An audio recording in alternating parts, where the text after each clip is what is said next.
All right, so let's talk temperatures. They've been at or below freezing for a few days now, and that brings back some memories of a couple of years ago. Whenever this happens, we've said it multiple times today, people go, wait, how's the grid?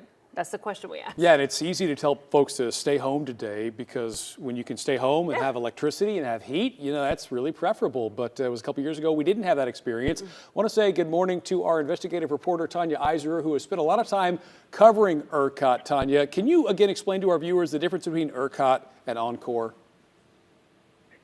Sure, Mark. Oncor is the entity that controls the grid. They manage that process.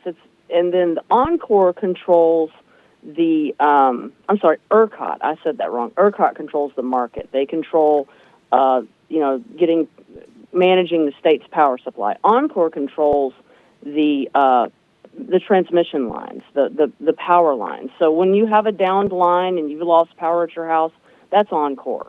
That's not ERCOT. So that's the main difference between those two entities. And when this happened in 2021, there was demand for change from, the governor and beyond. And so where are we at this point? Well, here a lot has changed. Power generators were required to winterize, so were natural gas facilities. ERCOT's board was kicked out. Their CEO was kicked out. A whole new group of people have been put in place. They've mapped the state's electricity supply. There's been work underway to redesign the market. And as I explained earlier today, the way that the ERCOT market was designed was to operate on scarcity, right? So power generators made money when demand was scarce. Well, we saw what happened 2 years ago with that kind of market.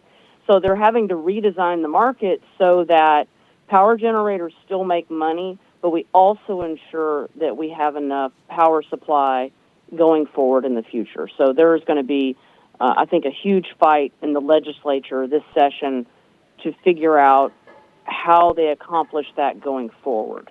A lot of this, Tanya, goes back to deregulation of this energy market. That's a whole nother discussion we could spend a lot of time on. But when it's all said and done, ERCOT has said, hey, you know what? We've made the upgrades. It should mean we won't see a repeat of what we saw in 2021. And you talked before about how we're not seeing the kind of demand right now that we saw during that winter event. Will we ever really know if this grid can hold up until we see demand like we saw back then?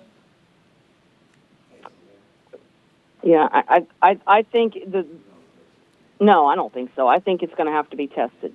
That is the reality, that we haven't had the kind of storm. That storm 2 years ago, it covered all of Texas.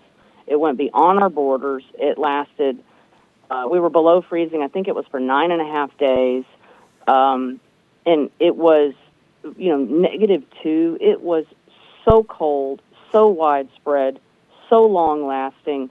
And of course, it stretched the grid to the limit. But we were warned. I mean, I think that's the key here. We were warned in 2011. We saw a small version of that, and things weren't changed. And so I am thankful that lawmakers did begin to take action. It's not enough yet, but definitely more needs to be done. And this is a topic that we will stay on. Channel 8, we are committed to staying on top of the grid and to ensuring that state lawmakers do what needs to be done. Okay, well, we look forward to that, Tanya. Thanks so much. We appreciate it. Stay warm. Do you get to stay at home this morning for now?